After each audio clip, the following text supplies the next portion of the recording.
नमस्कार दोस्तों, स्वागत है आप सबका मेरे इस चैनल अल्ट्रा हील होम्योपैथी में।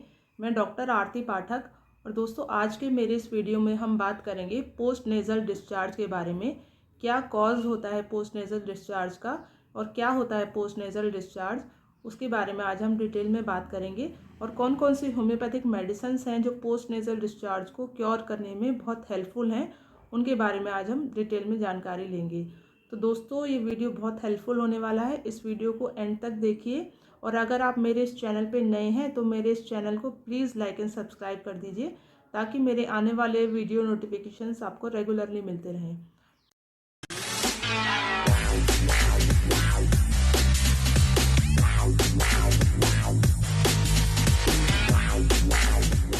दोस्तों, एक पोस्ट नेज़ल डिस्चार्ज के बारे में जब हम बात करते हैं तो पोस्ट नेज़ल डिस्चार्ज एक कंडीशन है जिसमें पेशेंट को कंटिन्यूसली नाक के पीछे से बलगम जो है वो गले में गिरता रहता है, जिसके कारण गले में बहुत ज़्यादा बलगम इकट्ठा हो जाता है और पेशेंट जो है वो कंटिन्यूसली गले में से बलगम को बाहर थूकता रहता है। अब गले के बहुत ज़्यादा अगर बलगम रहता है तो उसके पेशेंट को खराश भी हो सकती है और उसको बोलने में भी बहुत परेशानी होती है और गले में खराश जैसा उसको कंटिन्यूसली फील होता है।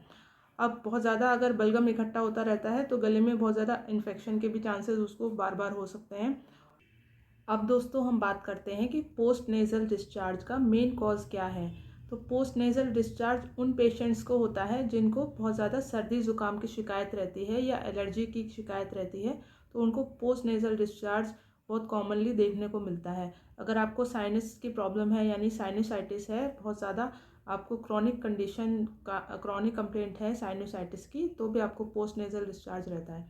अब पोस्ट नेज़ल डिस्चार्ज में क्या होता है, जो नॉर्मल जो म्यूकस ग्लैंड्स होते हैं हमारी नाक में, उसमें से अगर आपको कंडीशन एलर्जी की बहुत ज़्यादा रहती है या फिर कोल्ड की कंडीशन बहुत ज़्यादा क्रॉनिक कोल्ड है, तो ये जो म्यूकस ग्लैंड्स होते हैं नाक के अंदर, ये बहुत ज़्यादा एनलार्ज हो जाते हैं और एक्सेसिव म्यूकस सिक्रेशन शुरू कर देते हैं। अब अगर म्यूकस सिक्रेशन बहुत ज़्यादा रहता है तो गले में कंटिन्यूसली नाक में से डिस्चार्ज रहता है, जो कि कंटिन्यूसली गले में गिरता रहता है। तो एनलार्ज जो म्यूकस ग्लैंड्स हैं वो ही पोस्ट नेज़ल डिस्चार्ज का कारण है। अब हम बात करते हैं कि होम्योपैथिक मेडिसिन से हम पोस्ट नेज़ल डिस्चार्ज को कैसे क्योर कर सकते हैं। तो दोस्तों, होम्योपैथिक मेडिसिन से जो सूजन है नाक के अंदर और गले में, उसको क्योर करती है। जो म्यूकस ग्लैंड्स का जो एक्सेसिव सिक्रेशन हो रहा है उसको कंट्रोल करती हैं होम्योपैथिक मेडिसिन। और जो आपकी एलर्जी की टेंडेंसी है उसको ख़त्म करते हैं हम होम्योपैथिक मेडिसिन से, जिसके कारण जो नॉर्मल म्यूकस ग्लैंड्स हैं वो नॉर्मल सिक्रेशन शुरू करते हैं और जो पोस्ट नेज़ल डिस्चार्ज के साथ साथ जो नाक में से जो सिक्रेशंस एक्सेसिव हो रही हैं उनको भी होम्योपैथिक मेडिसिन कंट्रोल करते हैं। अब हम बात करते हैं कि कौन से होम्योपैथिक टॉप होम्योपैथिक मेडिसिन हैं जो पोस्ट नेज़ल डिस्चार्ज के केसेस में दी जाती हैं। तो दोस्तों, नंबर 1 हमारे जो पोस्ट नेज़ल डिस्चार्ज के लिए मेडिसिन है वो है काली बाइक्रोमिक। तो काली बाइक्रोमिकम दोस्तों बहुत अच्छी मेडिसिन है जो पोस्ट नेज़ल डिस्चार्ज के पेशेंट्स को दी जाती है। अब इसका जो मेन इंडिकेशन है वो है थिक ग्लूई डिस्चार्ज। बहुत ज़्यादा डिस्चार्ज है, चिपचिपा रहता है पेशेंट को और बहुत ज़्यादा थिक डिस्चार्ज होता है।